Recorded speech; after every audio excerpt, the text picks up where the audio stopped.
Courtney and I recently hatched out our very first sunset clown, and while we should be over the moon for this achievement, we are a bit worried that it's not the good news that we wanted it to be.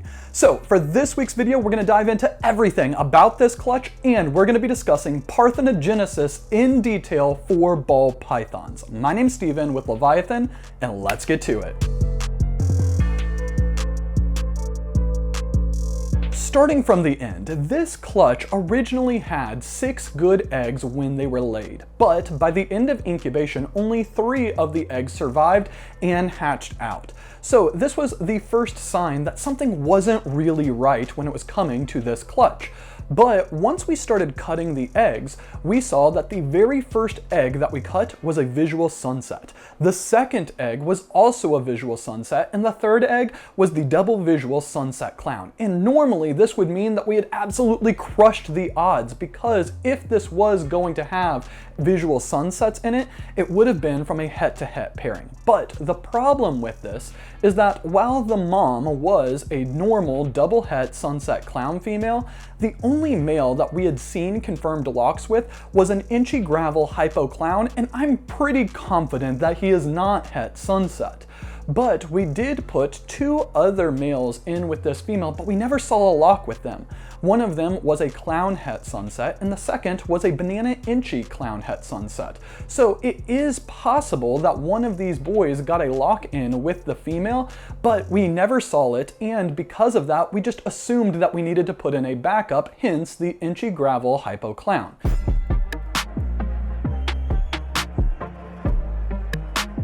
With all of this, we ended up getting 3 visual sunsets from this entire clutch because the other 3 eggs went bad. And with it being a het-to-het pairing, this means that we had gotten really good odds, or something weird was going on. In addition to all 3 of them being visual sunsets, all 3 of the babies are females. So again, this is more evidence that it is looking like something weird's going on, like parthenogenesis.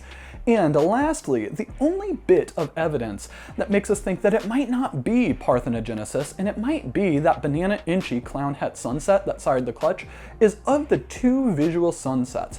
One of them is significantly brighter and has a significantly more reduced pattern, which looks, in my opinion, very similar to inchy sunsets that have already been produced. What we need to do is we need to send off the sheds to Rare Genetics Incorporated, who do the shed testing on Morph Market and Clutch, and we need to test these 2 visual sunsets for clown, because if they are heterozygous for clown, that means that they are not the product of parthenogenesis. They had to be from one of the males. And if they come back negative for clown, then that means that they have to be the product of either parthenogenesis or potentially androgenesis. Now, as we've talked about parthenogenesis with other people in the hobby, there seems to be some confusion about exactly what happens in parthenogenesis.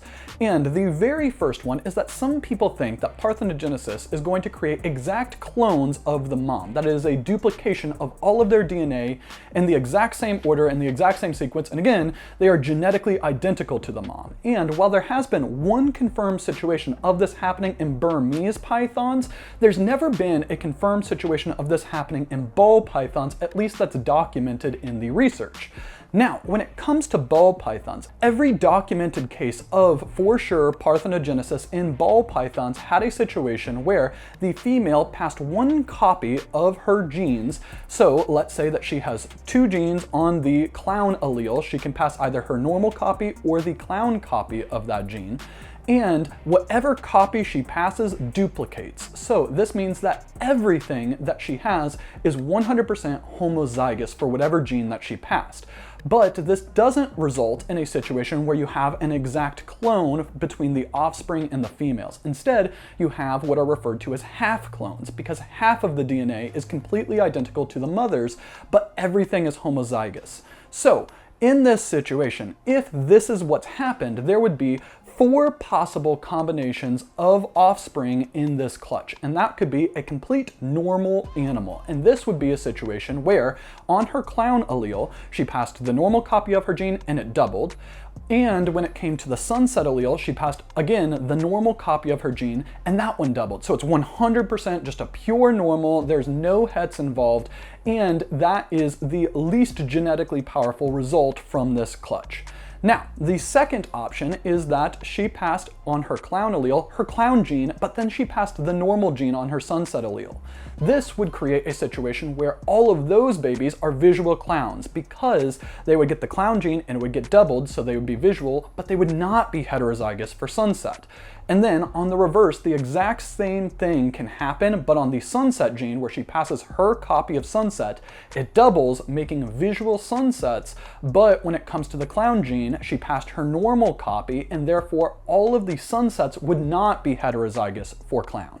And then the final result could be the double visual sunset clown, where she passes both her sunset copy and her clown copy, and both of them duplicate, creating the sunset clown. So with all of these, it is possible, based off the results that we got, that these animals are the result of parthenogenesis. But again, there's that one wrinkle where between the two visual sunsets, one of them looks significantly different from the other. So what we are doing, in addition to testing for clown, we are testing that girl for Inchy and for Orange Dream. And the reason why we're testing for Inchy is if it comes back as homozygous Inchy, but is still negative for clown, these animals might not be the result of parthenogenesis, and instead they are the result of androgenesis, where the male passes their genes, but the female doesn't contribute any genetic information, so the male's genes double, thus fertilizing the eggs. Now, again, I don't know a whole lot about androgenesis. The only time I've ever heard of a confirmed case of androgenesis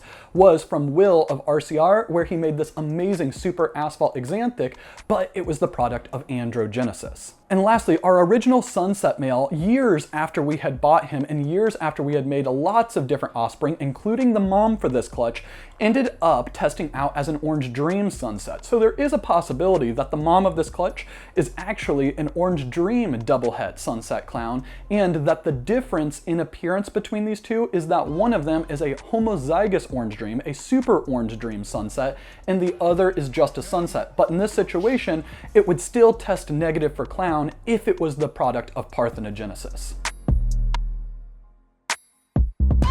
With all of this, we have quite a bit of questions before we can do anything with this clutch, so we are going to be waiting for the shed test results to get back from RGI before we're able to definitively know what's going on.